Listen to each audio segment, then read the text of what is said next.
8 horas 20 minutinhos, querido ouvinte, estamos iniciando mais uma programação Você no Divã, com o nosso amigo e psicanalista Aloísio Silva. Muito bom dia, doutor Aloísio. Bom dia, Josi. Bom dia, ouvintes da Cultura FM. Gratidão aí à drogaria Biofarma, que apoia a saúde de Alfredo Chaves e esse programa. Bom dia aos amigos do Facebook. Bom dia também aos amigos do Instagram. Hoje estamos no Facebook e no Instagram. Estamos com um problema no Radiosnet hoje, né? Vamos que pena. Aí, né, a empresa, né, que cuida aí do site está procurando o mais rápido possível restabelecer, né, a nossa conexão, mas infelizmente hoje nossos amigos aí do Radiosnet, então passem informação, né? Você aí que conhece, quem esteja com o aplicativo Radiosnet, informa que ele poderá acompanhar pelo Instagram, aloisio.silva, ou pelo Facebook, Aloísio Silva Psicanalista. Na próxima semana isso já vai estar resolvido, é isso? Olha, Deus quiser, até amanhã isso, tá tudo até porque resolvido, né? A internet, né, o Instagram, a Radiosnet, o Facebook, nos coloca em contato com o mundo inteiro. Então, né, a semana que vem, nós vamos ter algumas transmissões lá da Europa, no sentido da Itália, França, Inglaterra, vamos Espanha. Viajar, né? Vamos viajar à vontade semana que vem, né? E aí, mesmo você aqui de Alfredo Chaves vai receber alguns áudios que eu vou mandar para Josi, para dividir com vocês a experiência dessa viagem aí pela Europa. Ai, que bom. Hoje é terça-feira, 25 de setembro de 2018, e o nosso tema de hoje, doutor Aloísio, fiquei meia... opressão. O que será opressão? Não é depressão, opressão. É opressão, síndrome da opressão. A síndrome da opressão, ela passou a ficar mais conhecida a partir de experiências dos cardiologistas. O que acontece? Alguns pacientes procuravam os cardiologistas sentindo fortes dores no peito. Como fosse um sintoma de infarto. Como fosse sintoma de infarto, etc. E aí os cardiologistas investigavam e chegavam e não dava nada no exame. Apesar do paciente continuar questionando as dores. E é um negócio perigoso, porque um erro ali pode comprometer uma vida. Então os cardiologistas ficavam doidos. Testavam os aparelhos para ver se os aparelhos não estavam com defeitos, porque o paciente continuava se queixando. Então tem a síndrome da opressão e tem a síndrome do coração partido, que é muito presente em pessoas que rompem relação afetiva, né? Então a pessoa vai para lá se queixando de problemas de coração e na verdade é opressão ou síndrome do coração partido, que na verdade é a mesma coisa. E aí a questão da opressão, ela tem uma causa psíquica. Então, naturalmente, o cardiologista vai medicar a pessoa com um medicamento fraquinho, só mesmo para dar uma calma, e vai encaminhá-la a um psicanalista, que é o profissional adequado para tratar da síndrome de opressão e também da síndrome de coração partido. Não quer dizer que uma coisa seja outra. Na verdade, síndrome de opressão envolve as duas coisas. Só que didaticamente, algumas pessoas separam uma coisa da outra. De onde vem a opressão, Josi? Primeiro, ela pode vir das relações, as chamadas relações abusivas. Então, mulheres, por exemplo, casadas com maridos autoritários. Por que mulheres? Também tem homens. Mas é porque, numa sociedade machista como a nossa, é muito mais presente com a mulher. Também tem mulher que oprime o homem, né? Mas a mulher é mais vítima desse processo. Então, as mulheres casadas com relações abusivas, elas são, muitas vezes, humilhadas pelo companheiro, que grita com elas, às vezes não bate. Não tem a violência física, mas tem a violência moral. Então, o companheiro grita com ela, obriga a fazer determinadas coisas, ela passa a fazer as coisas, a maneira de cuidar da casa, a maneira de se vestir, ela passa a agir de acordo com a vontade do marido, e não de acordo com a vontade dela.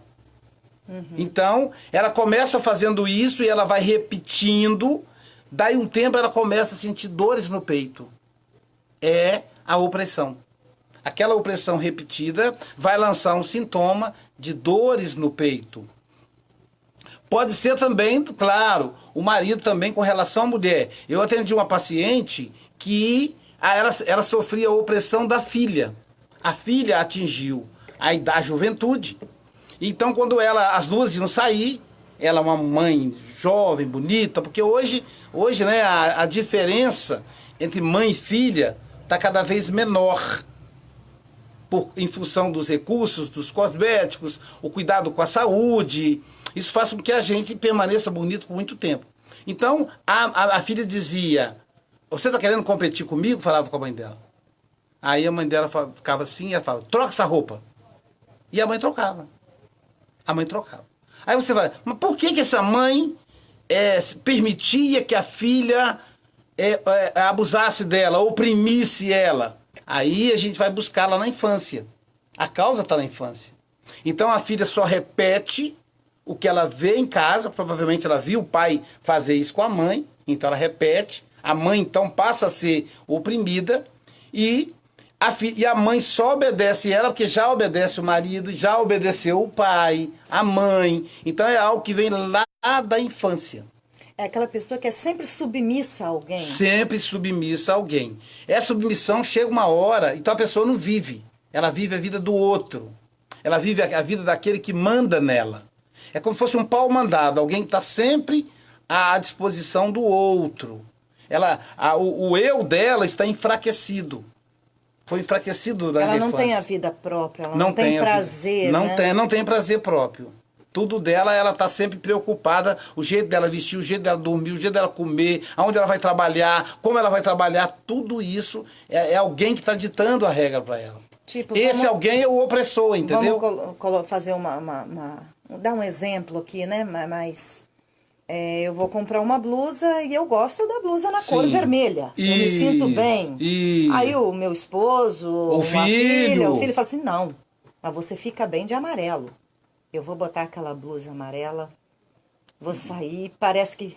Eu não vou me sentir bem, mas alguém falou comigo que eu fico bem de amarelo e não do vermelho que eu gosto. Exatamente. Né? É exatamente assim. E às vezes, pior, fala assim, vermelho é roupa de prostituta. Vai vestir uma roupa amarela. Então a pessoa ela não usa o argumento delicado de dizer, vermelho não fica bem. O opressor, ele age sempre com violência. Ele é truculento ou truculenta. Então é uma característica dele. Ele oprime para que ele... Porque é uma disputa de poder. A opressão é uma manifestação de poder. Então, para ele ter essa manifestação de poder, ele usa da violência. E aí vai dizer isso. Não, vermelho é coisa de prostituta, vai vestir uma amarela, que a amarela fica melhor para dona de casa, para mãe. Ou então diz assim, se você vestir vermelho, você fica muito gorda, você já é gorda. Você ainda veste vermelho, fica pior ainda, fica parecendo um melão, sei lá o quê. Aí a pessoa fala, se você vestir o amarelo, como o amarelo esconde, vai esconder suas banhas. Então age com violência, entendeu? Age com falta de respeito. Ou então se é uma pessoa negra, olha, você tem que mandalizar esse cabelo, porque seu cabelo tá pichain. Então assim, usa da violência. A gordofobia, o racismo, o machismo, são elementos opressores. Então não é só o marido, às vezes é a esposa, às vezes é o filho, às vezes é a colega, a amiga, aquela amiga que está sempre com você, que se alimenta da fragilidade do oprimido. E o oprimido se alimenta da ditadura do opressor. Porque também o oprimido busca o opressor. Então uma amizade onde uma das duas oprime, a oprimida também procura. E procura assim. Então ela gosta de se opinar, então, não é que ela não gosta. O oprimido, ele sempre tem por perto o opressor. Tem sempre por perto o opressor. E o opressor, ele tem sempre está sempre em busca de alguém para ele oprimir. Para poder ele se sobressair, no caso. Isso. Talvez até... Para ter um destaque. Talvez até para esconder um processo de opressão que ele sofreu. Então, para ele se manter... não ser oprimido, ele oprime. É como se fosse uma equação matemática. Então eu vou oprimir você, que aí ninguém vai me oprimir. É como se tivesse que escolher entre oprimir, entre ser o opressor ou ser o oprimido.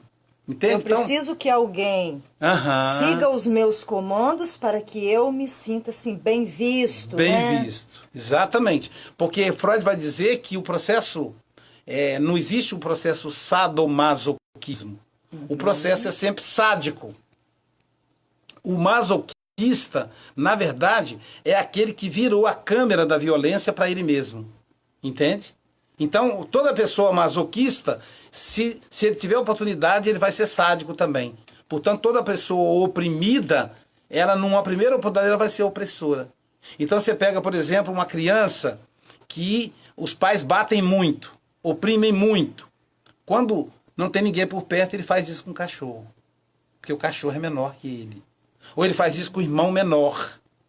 Então a violência ela não é benéfica. Ela produz esse tipo de resultado. Né? Então a opressão tá aí. O professor Paulo Freire, que é uma referência mundial na área da educação, né? Um mestre, né? A obra clássica do Paulo Freire, a mais conhecida no mundo todo, chama-se Pedagogia do Oprimido. É claro que o Paulo Freire, nesse livro, ele vai tratar da opressão às classes sociais.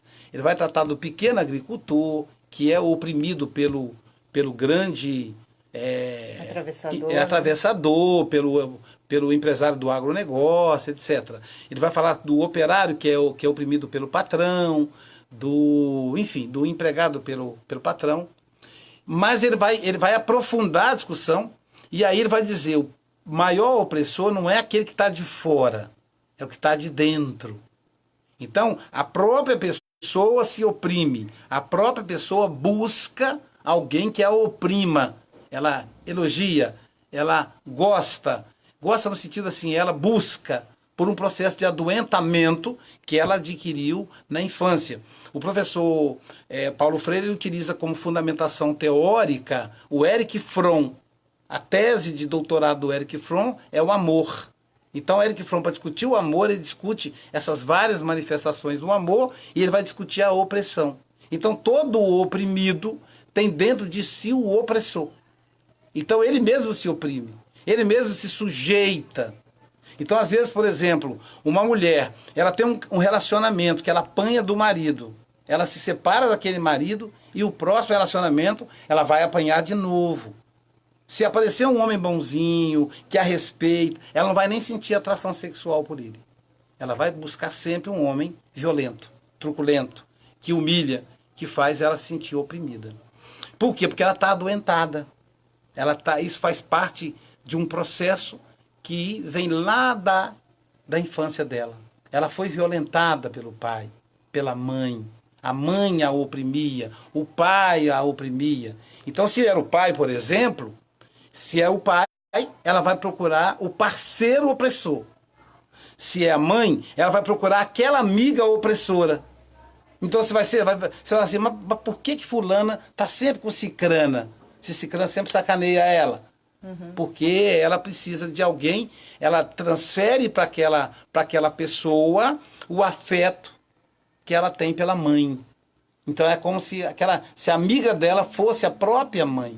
Então é um processo construído na infância. Então é muito mais complexo.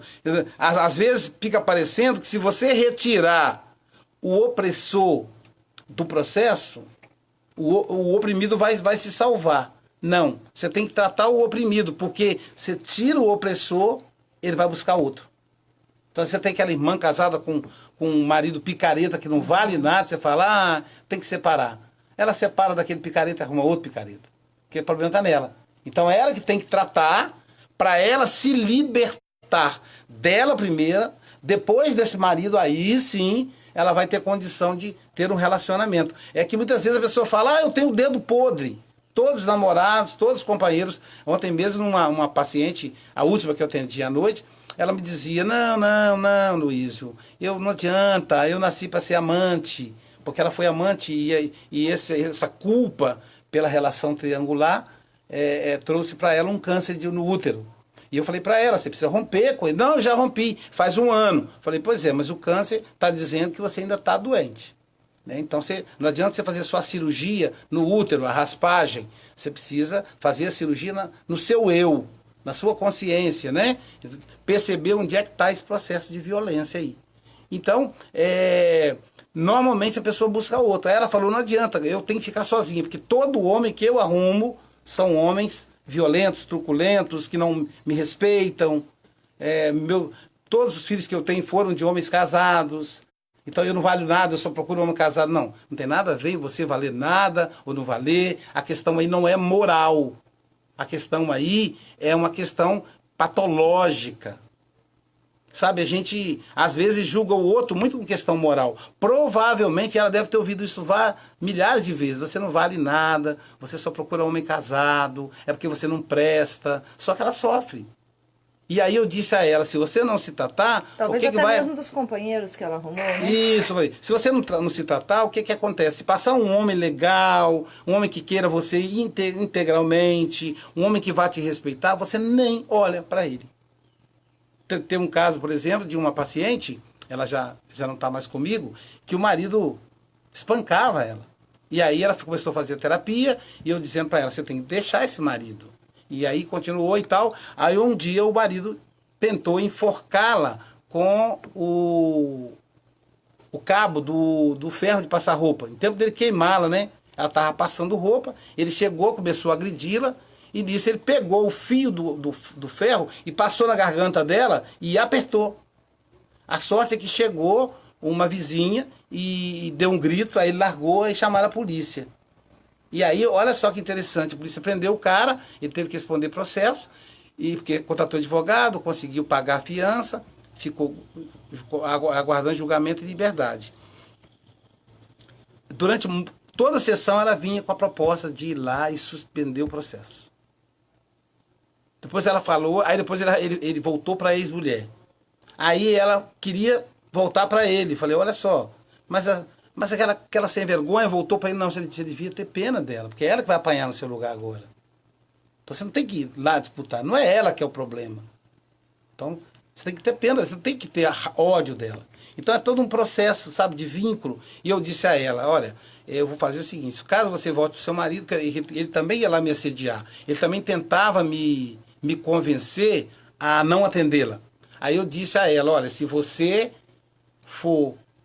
voltar para o seu ex, você não me procure mais, porque eu não vou arriscar a minha vida por sua causa, já que ele quer, de toda maneira, me convencer você a ficar com ele, e eu não me proponho a isso, e ele é uma pessoa violenta. Aí, resultado, passado um tempo, ela arranjou um companheiro legal, um namorado cordial, educado, e esse namorado levava flores para ela, puxava a cadeira para ela sentar, cozinhava para ela. E ela não quis. Escuta, aí ela disse assim, Luiz, ele gosta tanto de mim, ele é uma pessoa muito especial, me apresentou ele, um cara bem empregado, funcionário da Vale do Rio Doce, um mega salário, carrão, tudo, as amigas devem ficar tudo babando. E o cara ali de 4 por ela. Um cara viúvo, então não era casado, era viúvo, né? Não era separado. Porque o outro, se era separado, tem que ver por que separou. Ele não, esse era viúvo. E aí ela falou, Luiz, mas não tem pele, não tem atração. Eu acho ele máximo, gosto muito dele, mas eu não amo. Eu falei, você ama o cara que dá na sua cara, não é isso? Você ama aquele que queria te enforcar. Isso aqui é bom, não é? Aí ela começou a chorar, não é isso não, é isso, é porque o cara é legal. Você não ama, você ama aquele que... Ou seja, o que aconteceu ao final? Ela terminou com um cara legal. Não conseguiu ficar com ele. Então, aí eu disse a ela, você está doente, você precisa tratar. Porque senão você nunca vai conseguir sentir atração por um cara legal. Mas no caso desse opressor, esse marido, né, dela, esse companheiro, batia, tentou matar, ia convencê-lo, você no caso, porque ele queria ficar com ela, ele queria ficar com ela. Ele também é doente? Ele também é doente. Porque até então aí volta para a ex-esposa, ele não sabia o que ele queria ou ele queria todas as duas? Não, ele estava separado da ex-esposa. A ex-esposa, quando viu, que é o que ela é. A esposa padecia da mesma... Outra doente também. É outra doente igual a ela. A ex-esposa também apanhou, ela contou para ela que ela apanhava. Só que ela não acreditou. É aquela história, né? Ela apanhava porque ela merecia. Também eu pego. Não. A ex, quando contou pra ela, ela pensou assim, ela tá fazendo isso que ela quer que eu largo dele.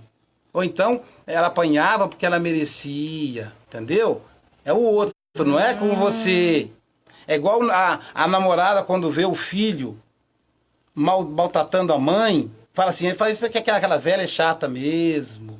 Ninguém merece ter uma mãe dessa. Ela não avalia que o truculento ali é o namorado dela. E que esse namorado, que é truculento com a própria mãe, vai ser com ela também. A gente sempre acha que o problema está no outro, né? Então, quer dizer, mas o que a ex pensou? Eu dispensei ele achando que ele não ia arrumar ninguém e ele arrumou outra. Então, com a baixa autoestima da pessoa oprimida, ela vai buscar o opressor. Então, assim que a minha paciente saiu, ela entrou. E a hora que ela viu, aliás, eu acho que foi ela que gritou com ele. Não foi ela que denunciou, foi ela que gritou. Ela viu o ex quase matando o atual. Mas mesmo assim ela voltou para casa do ex. Então ele é doente também. Provavelmente ele cresceu vendo o pai fazer isso com a mãe. E mais, fez com ele também. Porque oprimir, você fala com a criança assim, cala a boca. Cala a boca. Ou seja, você não quer que a criança se expresse. Se você vai dar um castigo e a criança chorar, é um direito dela chorar. É a expressão dela. Engole o choro. Entende? Isso tudo é manifestação de opressão. Bate na cara da criança. Então, a violência, ela gera violência, não tem jeito. Então, essa criança cresce adoentada. Porque as pessoas que são mais caras para ela, que é o pai e a mãe, ensinaram a ela que o caminho do afeto é o caminho da violência. Então ele cresceu assim, vendo o pai bater na mãe, apanhando do pai, apanhando dos irmãos mais velhos. Então ele adoeceu. Porque é uma cadeia, a violência é uma cadeia. O pai bate no mais velho, o mais velho bate no outro, o outro bate no outro, até chegar no último, que é o caçula. E esse bate no cachorro, digamos assim. Então é uma cadeia. Todo mundo bate em todo mundo. Eu tenho uma paciente que ela diz que ela apanhava do pai e apanhava dos irmãos quando o pai não estava perto. Porque se o pai estivesse perto, aí o pai batia dos irmãos por bater nela. Tem um caso com uma colega que aconteceu o seguinte, uma colega mesmo, né, da área, que a sobrinha foi flagrada roubando dinheiro da mãe, criança, né?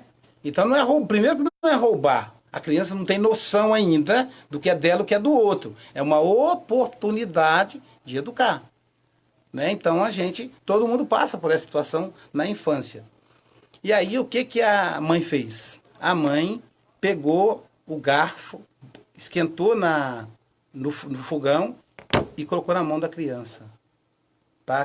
Queimou e falou, isso é para você nunca mais roubar. Olha que violência. Aí o avô, acho que até contei essa história aqui já. Aí o avô descobriu e falou com a filha, eu vou te quebrar no pau. Você nunca mais faça isso com a minha neta. Então, aí à primeira vista, parece que esse avô é um herói, né? Que quer salvar a netinha. Realmente, mexer com a netinha da gente, a gente vira um bicho. 500, não, né? Não?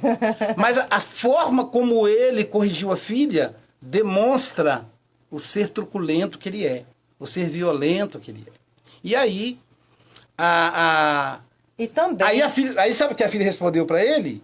Eu estou educando a minha filha como o senhor me educou. Olha que cadeia de violência. E as pessoas não fazem por mal. Tem pessoa que fala assim, melhor uma chinelada do que ir preso mais tarde. Como se o chinelo corrigisse o bandido. O que corrige o bandido é o afeto, é a presença, é o carinho, é a atenção, é a educação e não a violência. Violência só gera violência. Então, nós criamos na sociedade pessoas opressoras ou oprimidas. Porque aí o mais frágil vai escolher o lado de ser oprimido. E o mais forte vai escolher o lado de ser opressor. Mas os dois estão doentes. Os dois padecem da mesma doença. Viveram a mesma situação. Você chegou onde eu queria que você chegasse aí para você me esclarecer. Como estão falando de criança, que a coisa parte de lá, vamos colocar 2 exemplos aí. como diz o ditado, não tapinha não dói, mas vamos lá. No tapinha não dói. Pois é. Eu tenho um bebê ainda, vamos colocar aí uma criança aí de 2 anos, né? Isso. Aí aquela criança, você fala assim, olha, não mexe no celular da vovó. Isso. Mas ele vai lá, né? E é curioso. Vapa.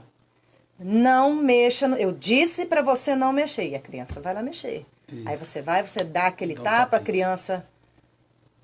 Uns retraem, né? Outros desafiam. Ele é o oprimido. O oprimido, ele vai se oprimir. Tem o sintoma do oprimido. A Josi tá me saindo, é uma psicanalista, tá vendo aí, pessoal? Então, quer dizer, ele vai respeitar. Tem criança que você deu um tapinha ali, ele vai respeitar. Vai respeitar naquela hora. Na vida adulta... Sim, aí a mãe vai assim, ó, tá vendo? Quando a esposa fizer isso com ele vai ter a mesma reação, ele vai aceitar. Porque ele vai associar com você.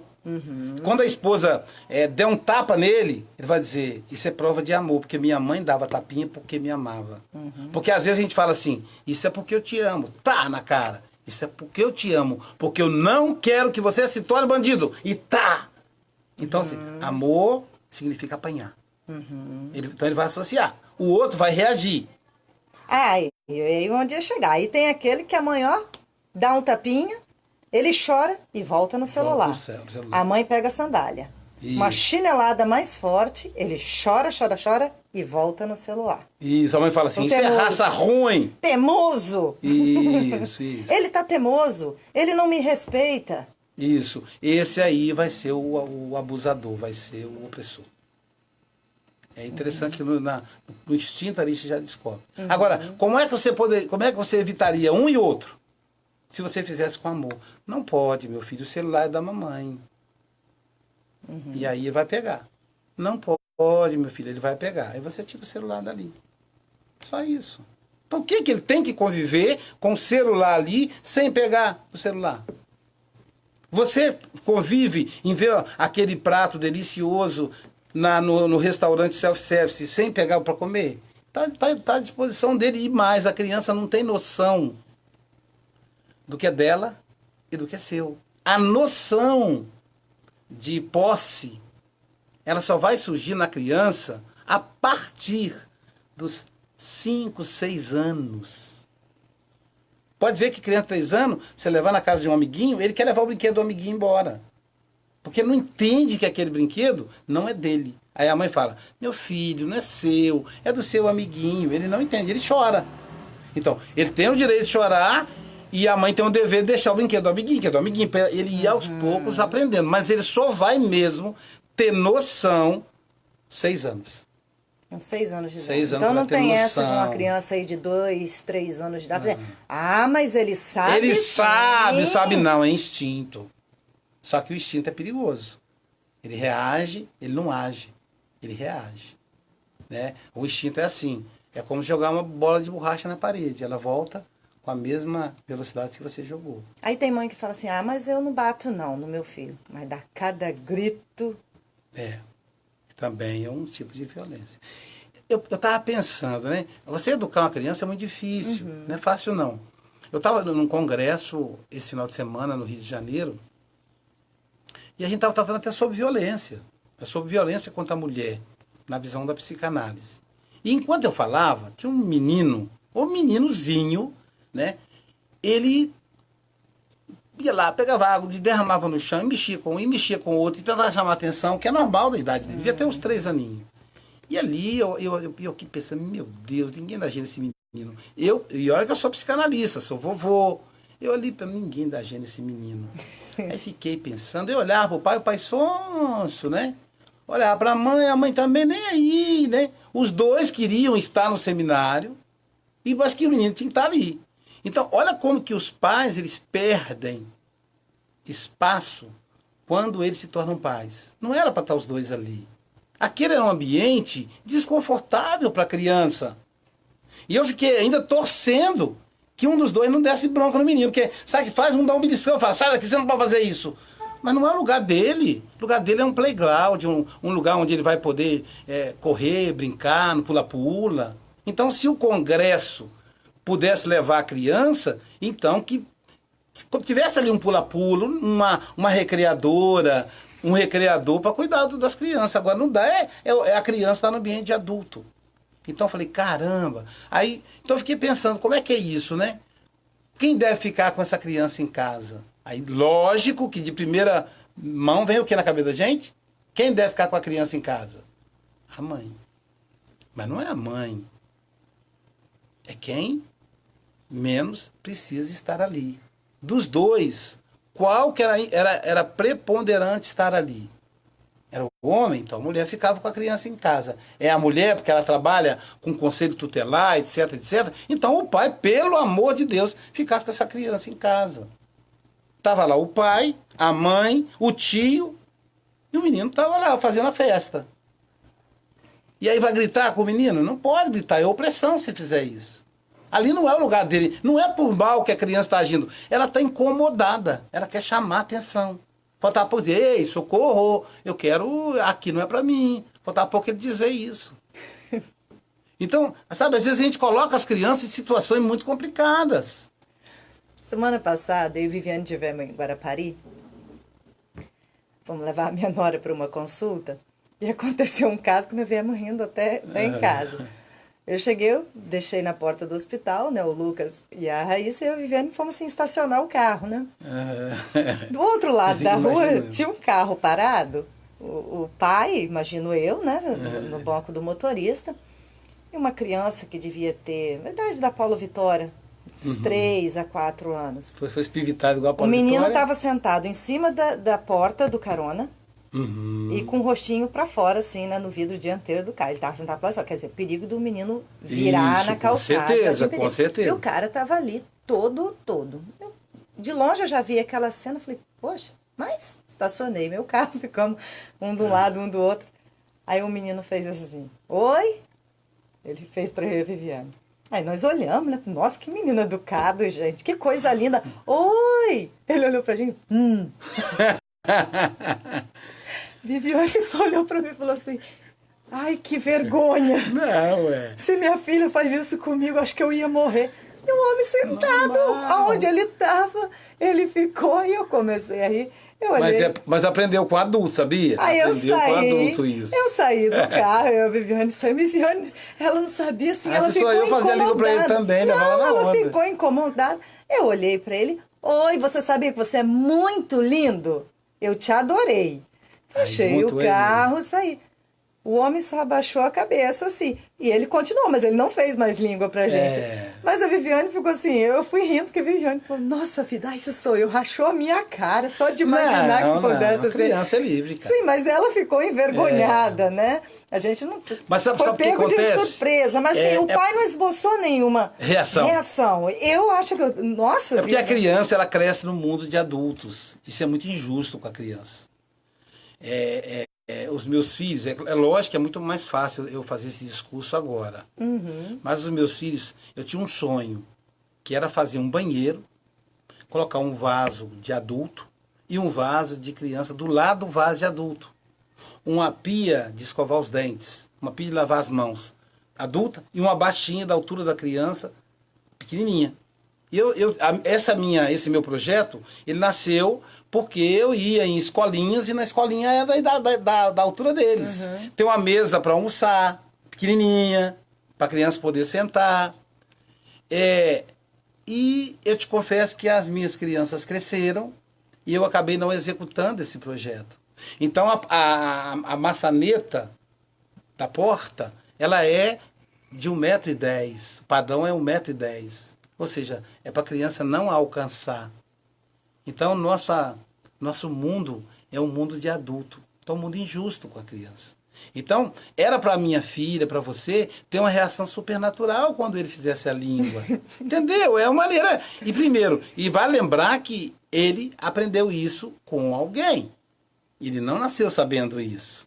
Né? Então, é uma reação natural. Achando que isso seja normal, uma maneira né? Tipo assim, como você falou tudo bem, ele quis dizer, fazer a língua significa tudo bem, né? Como você falou de uma maneira diferente, ele retribuiu de uma maneira diferente. Então, quando você falou, olha, você é muito lindo. Ele não entendeu, ele ficou olhando como se não tivesse entendido o que eu disse para ele. Mas entendeu sim, entendeu. E aí, o que acontece? Ele não esboçou a mesma reação. Então, provavelmente alguém brinca de fazer língua para ele. que é muito engraçado em casa. Mas na rua o bicho pega. Pessoa fala palavrão com a criança. Aí quando chega na rua, a criança vai falar palavrão, ela bate na criança. A criança ela não aprendeu palavrão, não nasceu do Espírito Santo. Aquele palavrão ela ouviu em casa, com os pais, com os tios, com os irmãos maiores, e aí ela vai repetir isso. Lá em casa o que acontecia? Jailza não gosta de palavrão. Aí toda vez que um dos meus filhos chegava com palavrão, ele falava uma vez só. Ela falava assim, senta aqui. Sabe qual o significado dessa palavra? Aí ela explicava o significado, que a criança nem tinha noção. E dizia, olha, isso é inadequado, é feio falar isso. Você não precisa falar, não pode falar. Se você precisar falar desse assunto, utilize a palavra certa. Se você precisar falar desse assunto. Agora, se o assunto não tem nada a ver, você não precisa usar essa palavra. E aqui em casa eu não quero que você use. Pronto, acabou. Meus filhos não têm. Alguns, depois de velho, aí por safadeza, falam palavrão. Mas dentro de casa, até hoje, existe uma certa resistência. Mesmo a gente sendo psicanalista. O psicanalista é mais tolerante que normalmente, né? Mas então existe essa questão. A criança aprende como ensinam. Então, se uma criança bate na sua cara, alguém bateu na cara dela, pode ter certeza. Tem criança que bate na cara da gente. Né? Alguém bateu na cara dela. Por exemplo, a criança que morde, não é porque alguém mordeu. A criança que morde está ligada a um problema com a mãe, porque ela mordeu o peito da mãe, há uma resistência da mãe, a maneira de desmamar, uma série de outras coisas. Agora, bater na cara, não. Bater na cara já é algo que ela aprendeu. Xingar, fazer língua, ela aprendeu. E às vezes a criança faz para agradar. Vamos supor, o pai chega em casa e fala com o filho, Aí ele entende, né? É uma coisa legal, papai está me cumprimentando. Ele fala, E aí ele vai encontrar alguém na rua e vai fazer a mesma coisa. Então a gente tem que estar muito atento com a criança. Por exemplo, eu tô agora... Ou até uma maneira dele chamar a atenção, né? Quando ele faz esse gesto de fazer língua, alguém olha para ele, isso é feio e tal, mas está dando atenção a ele aí naquele momento que ele estava ali no estacionamento, né? Numa espera... Aquilo, como você disse, o ambiente não estava legal para ele, criança. Não estava preso dentro do carro. Então, ele estava estressado ali. Sim. Ele queria ter um jeito de sair dali. E a maneira que ele achou para sair, de repente, foi fazendo língua para você. Tem uma disciplina dentro do curso de psicanálise que trata especificamente chama-se neurose infantil, que a gente começa falando do espancamento da criança. Que, aliás, eu fiquei vendo que vai ser o tema do Jornal A Gazeta, de domingo ou segunda-feira. E a gente pode até, de repente, trazer esse tema para cá. Até porque está começando o mês de outubro, mês da criança, né? E aí o Freud vai abordar as consequências de se bater numa criança. Você vai desenvolver o lado sádico da criança. Vai desenvolver a violência. Você vai desenvolver o poder. Então, o pequeno, quando vê o pai bater no mais velho, ele passa a hostilizar o irmão mais velho, ou vice-versa. Então, você vai desenvolver o processo sádico. E mais, no caso da menina, quando o pai bate na menina, ele desenvolve um processo sexual. A menina passa, quando fica adulta, a identificar a sexualidade com a violência física. Então é muito sutil o processo de construção da opressão. Então a maioria das pessoas oprimidas, elas têm o opressor dentro delas, além do opressor externo. Tem um pesquisador chamado Michel Foucault, que ele escreveu um livro chamado Vigiar e Punir, mostrando as consequências da violência e do controle. Então, normalmente, a violência é um mecanismo de controle. Controle dos pais, controle do marido, controle da esposa, controle da filha, do filho. É uma maneira de você controlar. Então, esse pai, por exemplo, poderia ter dado um tapa na mão do filho para controlar o filho dentro do carro. Ao invés dele, do sem graça, abrir a porta, sair, dar uma volta com o menino na praça, né? Tomar um picolé. Mas não, tá ali, olhando o celular, enquanto... o filho está lá engasturado ali dentro, aquele processo, né?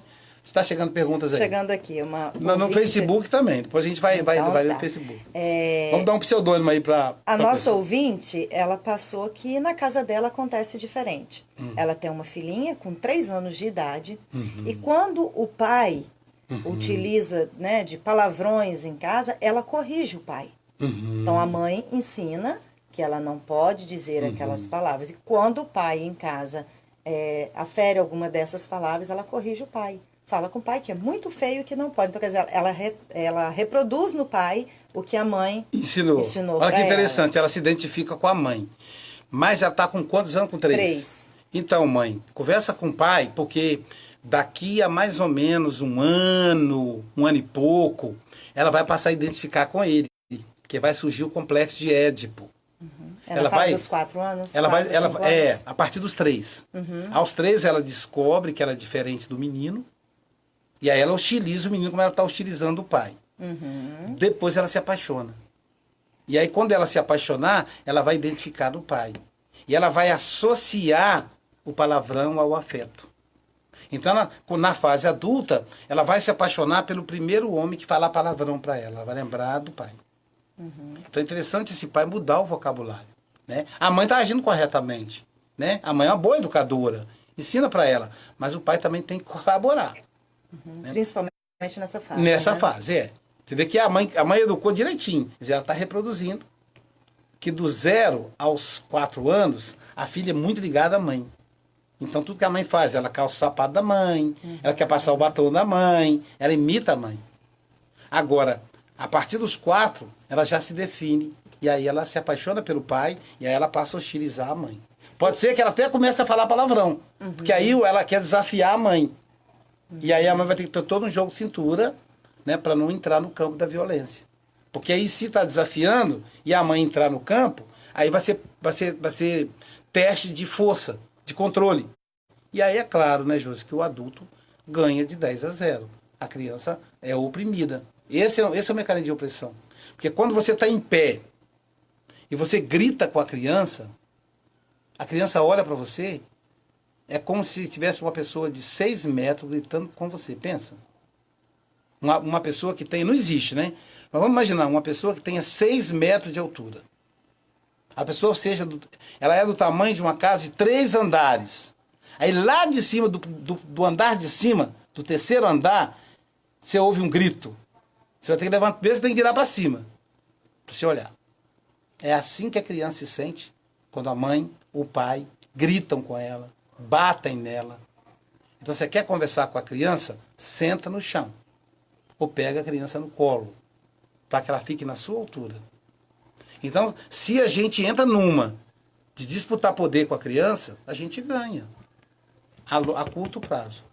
A longo prazo é ela, porque quando ela for para a vida adulta, ela vai levar esse processo para lá.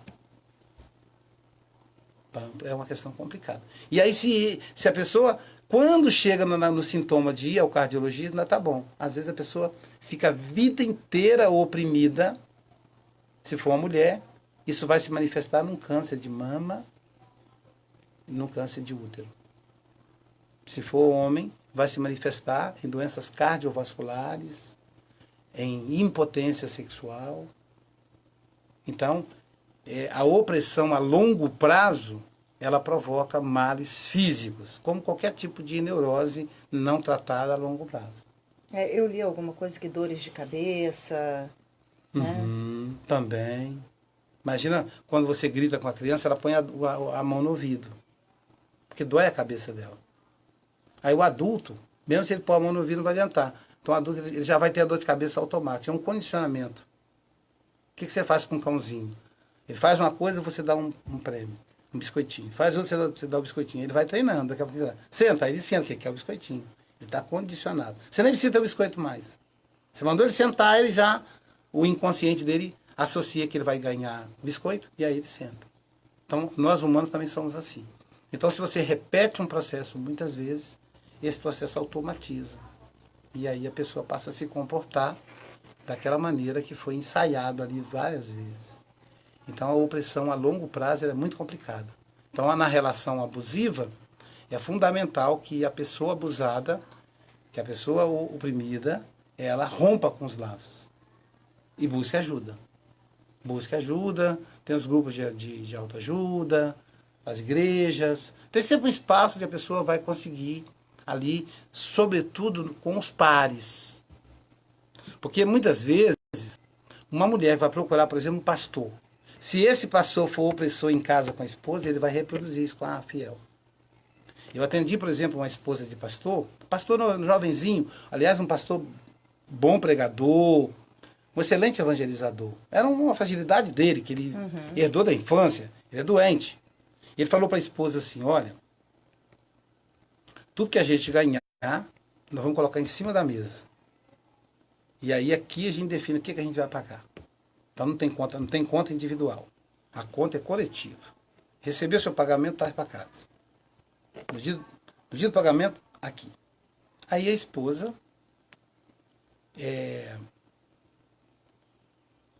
queria comprar um celular para a mãe de presente.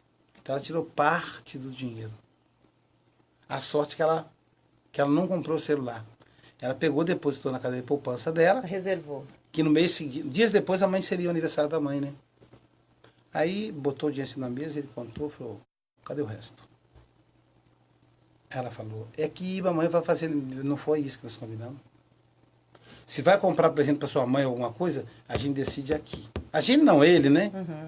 Mas tem que colocar em cima da mesa. Aí ela disse, tá bom, eu vou, segunda-feira, era um sábado, uma sexta-feira à noite ou sábado, segunda-feira eu vou no banco sacar. Ele falou, não, você vai sacar agora. Você tem cartão magnético, você vai lá sacar agora. Ela falou, mas está chovendo. Ele falou, e eu com isso? Ela foi debaixo de chuva, no banco, sem guarda-chuva, sem sombrinha, sem nada. Ele ficou esperando, não saiu com ela. Ela não dirige o carro, só ele dirige. E trouxe dinheiro e botou isso na mesa. Ela ficou tão mal, que ela teve a sensação de sufocamento. Os dois ficaram doidos, porque naquela hora ali ela aceitou a chantagem dele. Mas na hora de deitar, ela teve sensação de sufocamento. Parecia que alguém estava enforcando ela. Então ele ficou doidinho, que ele pensou que ela estava tendo um infarto. Ele ia pronto-socorro, examina daqui, examina dali e tal. E ela ia faltando ar, eu vou morrer. Aí um médico encaminhou-a para um psicanalista. E ela foi na segunda-feira do meu consultório. E aí ela foi relatar isso para mim. Aí ela disse, e eu tenho medo de separar dele, não arrumar ninguém, porque você sabe como é que é a mulher, tá difícil o casamento. Eu falei, moça, você tem 26 anos, pelo amor de Deus, você é criança. Nem se você tivesse 50, você podia ter esse discurso, quanto mais com 26 anos, você é bonita. Seu marido, se ele continuar desse jeito, ele não merece você. Mas olha, você quer uma coisa, quer uma experiência? Ela falou, quero. Eu falei, pois eu aposto meu diploma que ele não separa de você. Ele só age assim com você porque você permite. Você construiu isso. Se você não gosta disso, mas você reproduz. Aí começamos a fazer a sessão, a terapia. Aí eu disse a ela, agora você vai fazer o seguinte, você vai chegar para ele e vai ter uma conversa franca com ele. Falar, amor, senta aqui. Ele gritava com ela na igreja, na frente das outras irmãs. Vai fazer o seguinte, ó. E o povo adora ele, que ele é um excelente pastor, a igreja fica lotada. Porque é uma fragilidade, ele não faz por mal. Ó, vai chegar e falar com ele assim, ó. Primeiro, acabou o negócio de dinheiro em cima da mesa. Ele negócio de dinheiro em cima da mesa, quem toma na cara sou eu, porque eu sei que fica com o meu dinheiro, eu trabalho, o dinheiro é meu, vai para minha conta, e que eu vou te quebrar o galho é dividir as contas de casa. Você paga o aluguel, eu pago a água e a luz, você paga o condomínio, eu pago a conta da internet, vamos fazer assim. A compra, não sei lá, você paga a padaria, eu pago a farmácia, mas você paga, e não ele. Nada de em cima da mesa. E outra coisa, de mais a mais, se você fizer uma grosseria dessa comigo, eu te largo. Tá bom pra você ou você quer já largar de uma vez? Mas aí, doutor, vai que ele queira. Não, você tem que arriscar. Na semana seguinte, ela chega lá feliz da vida, que ele ajoelhou os pés dela, pediu perdão, falou que ama ela demais, que ele não queria fazer isso com ela. Como ela aceitava, ele não tivesse nem noção, talvez. É fruto do processo. E sabe o que mais? Eles casaram com 18 anos, tinha 8 anos que ela tentava engravidar. 2 meses depois ela ficou grávida. Ou seja, esse processo de opressão estava esterilizando ela. Mais uns anos e ela teria câncer no útero. Olha como é que é profundo o processo. Quer dizer, um negócio besta. Que história é essa? Aliás, eu não gosto da ideia da conta conjunta. Eu, particularmente, não gosto. Fui bancário 12 anos. Trabalhei 6 anos no Bradesco. Trabalhei 6 anos no Banco do Estado, no Banestes. Fui concursado. Eu nunca gostei da ideia da conta conjunta. Que é um negócio que tira a liberdade do outro. A senhora assim, ô Lázaro, esses R$60 aqui, você pagou isso aonde? Entendeu? Aqui, ó, aqui tá dizendo que foi uma transferência. Esse dinheiro foi para onde? Você não pode. As pessoas casadas não podem controlar a vida do outro assim. Claro, se você vê no Facebook lá uma foto, Lázaro dando um beijão numa mulher lá, você vai dizer, ô Lázaro, que mulher é essa, né? Não é sua irmã e nem minha. Mas outra coisa é você querer saber para quem ele liga, onde que ele foi, com quem ele fala. Quer dizer, ninguém pode, isso adoece você, nem ele. Adoece mais você que está no controle.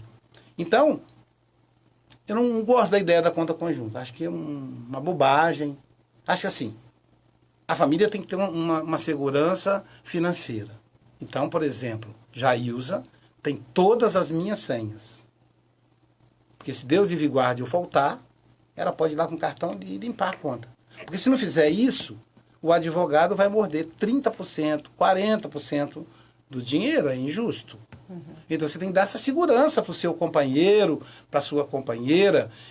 Ela tem as senhas, inclusive do meu Facebook, do meu e-mail, porque eu não tenho nada a esconder, a minha vida é pública. Né? Eu tenho 15 mil seguidores no Facebook, eu tenho 5 mil no Instagram, recebo mais de 100 e-mails por dia. Então, minha vida, se alguém colocar, e de vez em quando coloca, uma bobagem ali, ela pode ler à vontade, porque eu não tenho nenhum vínculo com aquela bobagem. Uhum. É um direito dela. Mas aí ela sabe que eu não tenho vínculo, não tem nada a esconder, tá ali. Eu chego em casa, o celular, eu nem bloqueava, agora que o meu filho pediu para bloquear. Mas ela sabe direitinho como desbloquear, ensinei para ela, que só fazer a letra lá.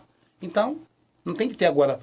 Outra coisa é acompanhar mensagem por mensagem. Primeiro que ela já tem o que fazer, né? Uhum. E segundo que vai perder um tempo desnecessário. Como eu não vou ficar olhando lá, o celular dela também eu tenho acesso. Vou ficar olhando lá qual a mensagem que ela recebeu, quem mandou agora. A conta não tem jeito que você vai tirar o extrato, vai aparecer ali. Teve uma paciente que o marido era conta conjunta com ela. E saiu no extrato do cartão de crédito um pagamento de motel. Se ele não foi com ela, como é que ele pagou no motel? Aí o bicho pegou, né? Ele teve que se explicar, enfim, a casa caiu. Então essa questão de um controlar o outro é muito, muito complicado. Então aí você vai vendo a opressão, ela é sutil, entendeu, Josi? Vamos fazer a conta conjunta, né? Vamos, quando for comprar roupa, deixa eu ir junto para ajudar a escolher. Uma coisa é você falar, Lázaro, vamos comigo. Entendeu? Você querer a presença dele para ter a opinião dele. Quem gosta mais disso é o homem. O homem é mais... A mulher é descolada, né? O homem que tem mais inseguro. Eu, por exemplo, sou inseguro. Então, quando eu for comprar roupa, ou eu vou com a Jailza, ou eu vou com a Viviane, ou eu vou com a Bárbara.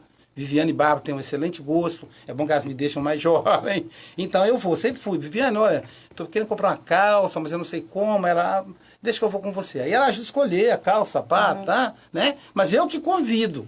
A outra coisa é eu dizer, Jailza, se eu for comprar roupa, eu quero ir junto. Quero saber se o vestido é curto, se a calça é muito colada. Eu não posso fazer isso. Eu não sou dono dela. Ela que tem que ver qual é a roupa adequada para uma mulher casada. Não sou eu que tenho que ditar essa regra.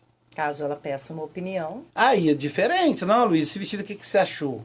Normalmente eu gosto. Ela que fala, tá muito curto. Não, tá bonito, suas pernas são bonitas. Então, tá muito decotado. Digo, não, mas tá bonito, você não tá mostrando tudo. Aí mostra só para dar gostinho e eu vou saber o que tem tudo aí. Então, eu até sou menos conservador que ela. Ela que fica mais incomodada, ela é muito púdica, né? Mas acontece que esse controle é que é perigoso. Então, quando o parceiro, a parceira, tem um controle muito grande sobre o outro, é um processo de opressão. E a pessoa controladora, ela normalmente está adoentada. Ela padece de um abuso, de um abandono, né? Normalmente ela foi abandonada. Ela tinha na casa dela pessoa controladora também. Tinha uma paciente, por exemplo, que a mãe dizia o seguinte, a mãe carregava uma bolsa e nunca ninguém mexia naquela bolsa. Ela dizia, ó, se eu abrir a minha bolsa, você nem sabe o que vai acontecer. Até hoje a mãe está com 70 e tantos anos, ela olha para a bolsa da mãe e ela tem um medo danado. Ela não sabe se dentro daquela bolsa vai sair uma metralhadora, um míssil, vai sair um monstro que vai comer ela. Entendeu? Aquela fantasia da criança permanece na vida adulta. E aí é uma pessoa encolhida, oprimida. Então é um processo da opressão que vai se constituindo na relação com o outro. E a melhor maneira de você se libertar da opressão é realmente se conhecer. Se conhecer. Se analisar. Para que você aprenda a se libertar. Eu me lembrei agora, quando eu estava falando, da questão da criança. E aí eu me lembrei que quando eu tinha 16 anos, por aí, eu tinha uns amigos que eram católicos. Então, eles me convenceram a ir na igreja com eles. E lá na igreja, o padre, ele me seduziu. Aquele padre é muito sedutor. A igreja São Marcos, Matriz São Marcos, lá de Nova Venécia, não sei se é assim ainda, na época, embaixo da igreja, o porão, tinha um local onde ficavam as crianças. Então, ele me convidou para cantar com as crianças. Então, eu tinha um livrinho de cântico da igreja. Nossa, aquilo eu me derretia. Eu ficava a semana inteira planejando como é. Imagina, eu com 16 anos, um menino com 16 anos, eu ficava a semana inteira planejando como é que eu ia fazer para cantar com aquelas crianças. E olha que legal, porque enquanto o padre estava celebrando a missa em cima, com os pais, um negócio típico para adulto, a criança estava embaixo no negócio típico para a criança. Como fosse uma catequese? Como fosse a catequese. Eu acho que era catequese, né? Mas como eu não entendia muito, e aí eu me lembro que tem músicas que eu nunca vou esquecer. Tinha uma que era assim, eu sou a ovelhinha, Jesus é o pastor, Jesus me põe nos ombros com muito amor. Olha que legal, põe nos ombros, né? Lembra aquele ato paternal, a criança adora trepar no ombro, botar as pernas no pescoço do pai para o pai carregar, né? Me chamam pelo nome e eu conheço a sua voz. Ele ama todos eles e a cada um de nós. Aí a gente fazia o coro, né? Aí os meninos falavam, cada um. Aí a animadora das meninas falava, cada uma. Nossa, eu ficava encantado. Então ali tava o ambiente para criança, entendeu? Ali era tudo criança. No final tinha um lanchinho, pulavam um no outro e tal, aquela bagunça. E aí a gente brincava, rolava no chão com as crianças. E os pais, e lá em cima, tudo silêncio. Onde a voz do padre era única. Tudo muito organizado. E eu estou falando de 40 anos atrás. Então, hoje tem muito mais recursos, né? Hoje tem filmes, desenhos, tem muito mais recurso didático.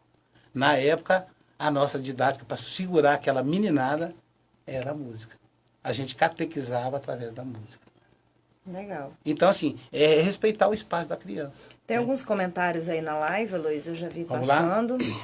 Vamos tentar aí responder, né? Rapidinho, né? Que é... Estamos sem o nosso Rádiosnet hoje, mas a live, começamos, né? com a audiência baixa, agora está alta. Estamos aqui com 11 pessoas, 12 agora ao vivo. Isso significa uma audiência lá em cima.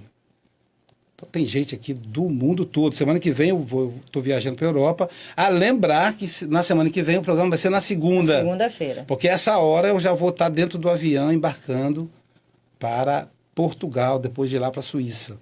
Adalgisa Cruz, Jaime Augusto, Jaime está dizendo bom dia, Rosilda Vasconcelos, alguém que eu lembrar, eu falo a cidade. Marilúcia Pereira, Jorge Henrique Barroso, a Rosilda, ela é de Caruaru, Pernambuco, está dizendo bom dia. Tiago Barros, também de Caruaru. Luiz Gustavo Delner, Silvano Vieira, Silvia Schweizer, Eunice Lacerda, Gislene Galvão, bom dia, doutor. Bom dia, Josi. Bom dia, Luciane. Legal. Cláudia Andrade, Iliane Ionara, de Belo Jardim, Pernambuco. Renata Gomes, bom dia, está dizendo Renata. Maria da Glória, Afonso Leitão. Leandro Costa, Adalgisa dizendo bom dia. Antônio Augusto, Vanderlei Campbell. Olá, Vanderlei, tanto tempo, hein? O Vanderlei está sempre nos seguindo. Eliata Martins da Silva Martins. Aqui na minha rua tem 2 crianças que a mãe passa a mão na cabeça dos filhos, porque os filhos têm 5 anos, pode bater, morde as outras crianças. Tem que compreender eles porque eles são pequenos. Olha, a mãe tá certa, viu, Eliata? Não é que tem que compreender, não. É que a criança não faz isso porque ela quer. A criança está com alguma questão patológica. Você falou que ela morde. Bate e morde as outras crianças. Então morder normalmente está ligado à relação com a mãe, com o pai, um abandono, alguma coisa assim, que um profissional, um psicanalista infantil, um psicólogo infantil vai poder ajudar. Mas realmente a mãe tem que pegar a criança, levar para casa, mas não pode reagir, não pode bater, porque violência não deve ser combatida com violência. Tânia Maria também é lá do Nordeste presente aqui. Igor Cardoso, Igor Cordeiro, bom dia, professor Aloísio. Esse assunto me lembrou um vizinho. Ele cresceu vendo o pai batendo na mãe. Olha que interessante. E hoje vive no mundo do roubo e das drogas. Quando o pai foi conversar com ele, ele jogou na cara dele dizendo que moral deve ser, dizendo ver mais... Estou com medo de dar errado aqui. Bater a mãe, que moral deve ser moral. Que moral o pai tinha sobre ele. Questionou, né? Questionou o pai, né? E provavelmente esse garoto, além de roubar, se ele se relacionar, ele vai bater na esposa, infelizmente, né?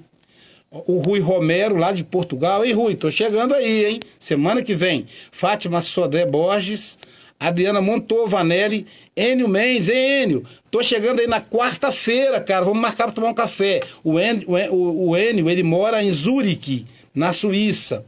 Tá bom, meu amigo? Obrigado por estar aqui.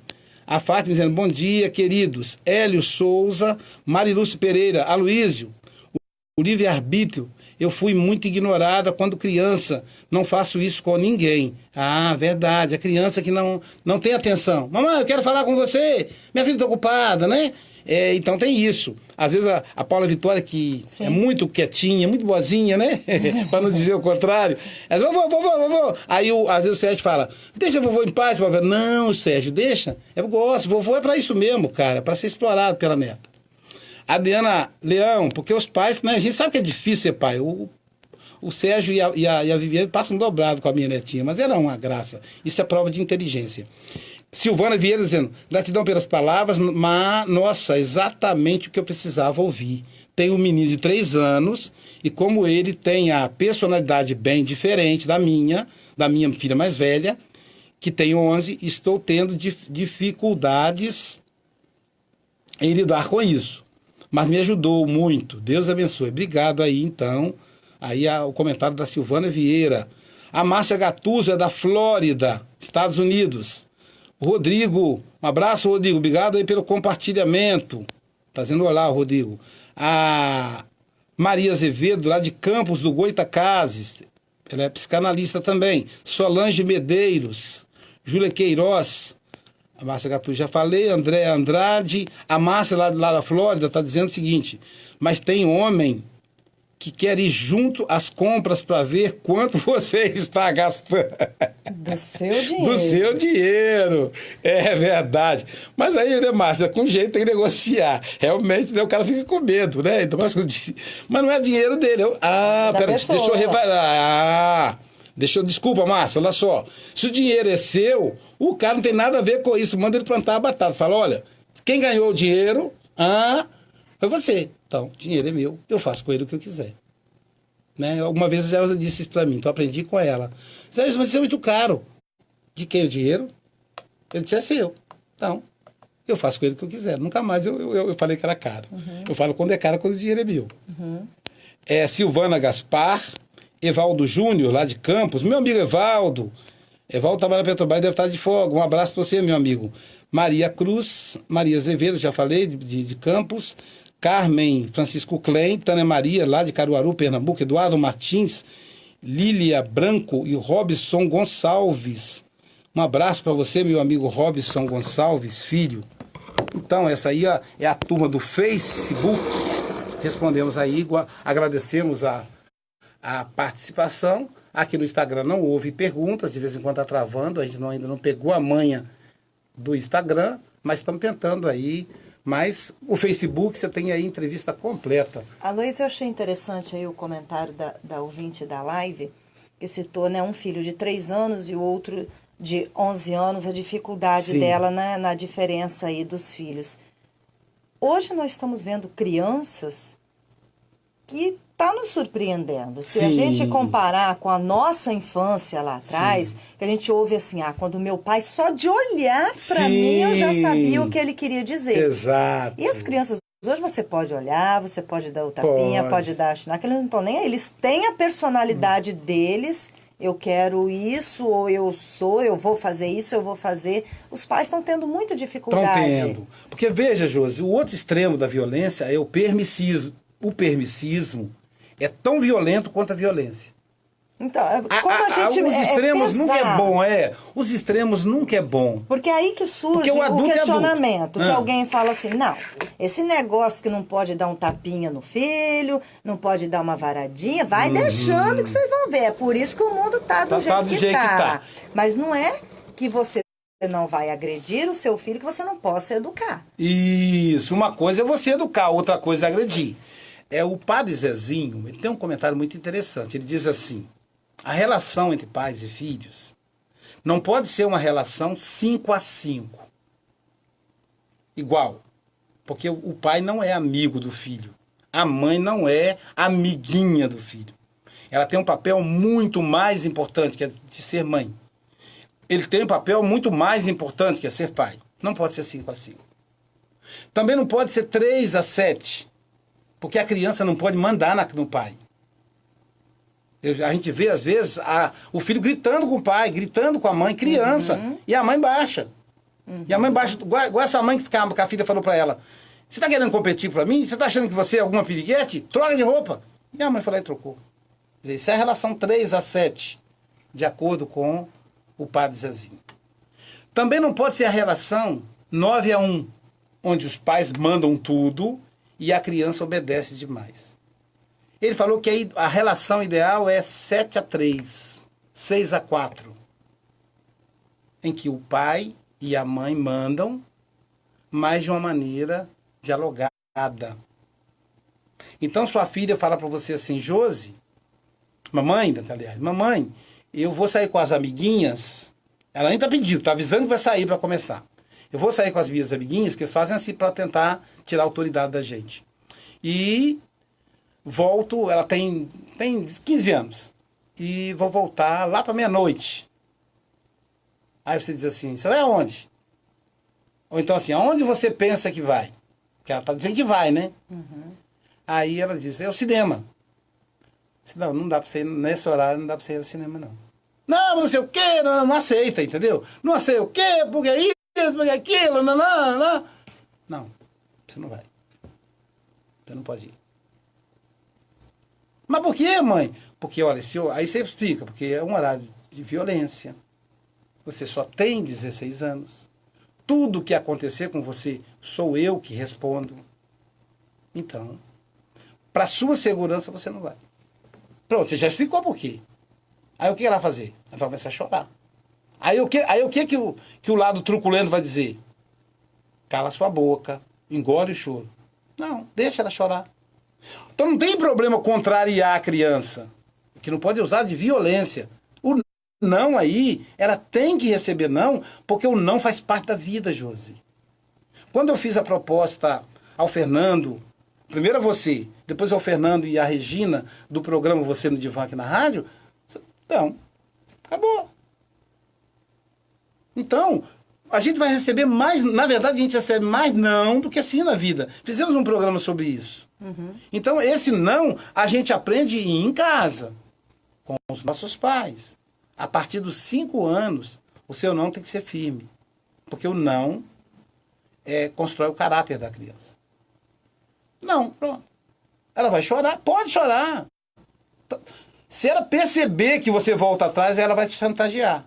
Aí ela vai espernear, vai te jogar no chão, vai dizer que vai se matar, porque você já deu corda anteriormente. Mas se na primeira você fala não e eu não, ela fala, pai, que não adianta. Aqui quando mamãe diz que é não, meu filho, você pode fazer o que você quiser, nem o Papa faz ela mudar de ideia.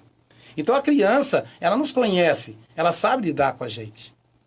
E olha, eu desafio, qualquer idade, se você disser não, ela não vai. Ela depende da sua autorização moral, entendeu? Eu lembro que eu estava com 19 anos. Eu já era maior.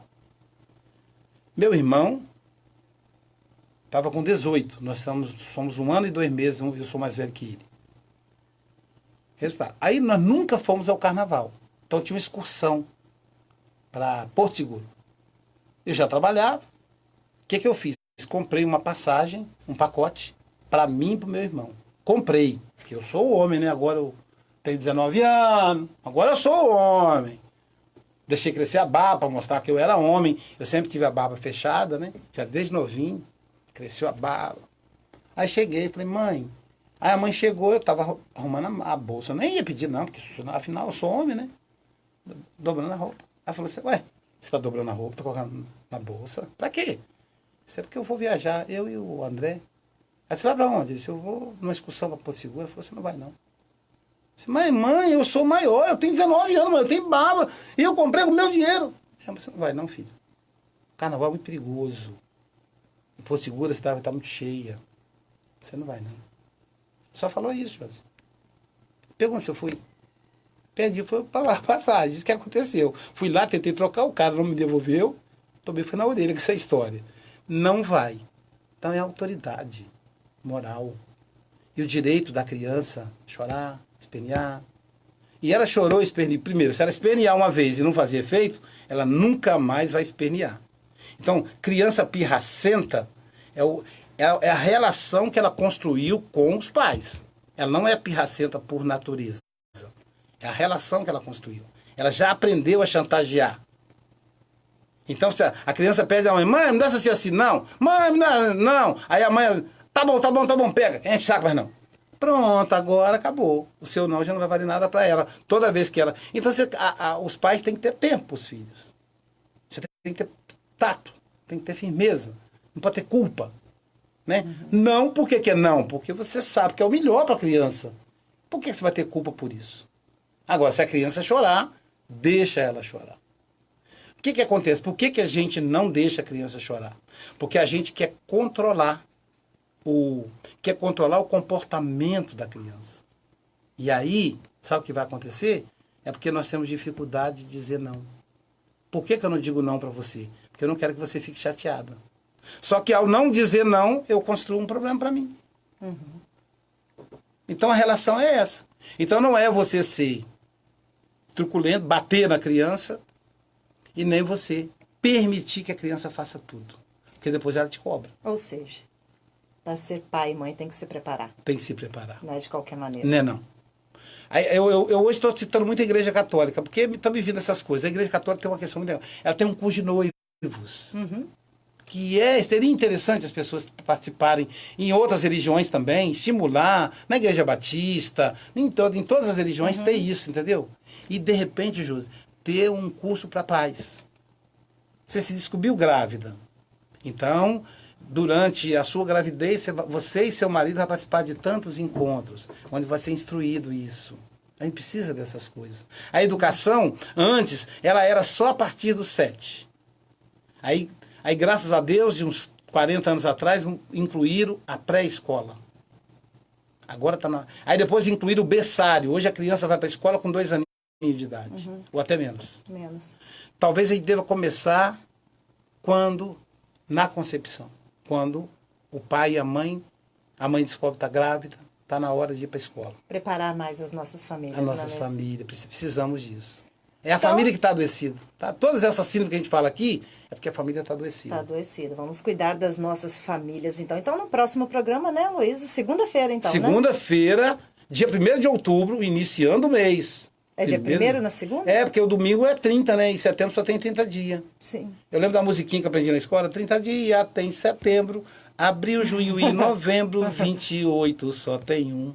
Os outros que 7 são, 31 todos serão. Aprendi isso, eu estava com 7 anos, nunca mais esqueci. Toda vez que eu quero saber, eu canto a música na minha cabeça para lembrar. Então, 1º de outubro, então, segunda-feira. Segunda-feira. Iniciando o mês das crianças. Retornamos com o nosso programa Você no Divã, com Aloysio Silva, psicanalista. E claro, né, a sua presença, ouvinte, é de suma importância para o nosso programa, né? Agradecendo mais uma vez aí a Biofarma, também a Central do Pão, né? Invadimos aí a Central do Pão, né, Aloysio?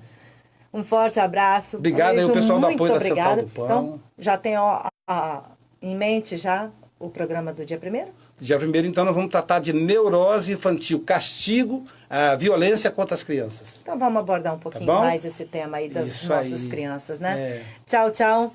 Muito obrigado pela audiência, pela companhia. Aí, pessoal do Instagram. Segunda-feira, Instagram, muito bom dia. Tem mais e persistiram, tá bom? Muito obrigada aos ouvintes, né? Através do WhatsApp, fazendo suas perguntas, tirando suas dúvidas e compartilhando com a gente a sua vida e a sua família, né? Tá vamos a um rápido intervalo de apoio cultural e já eu tô de volta com a programação Bom Dia Cidade. Conto com você.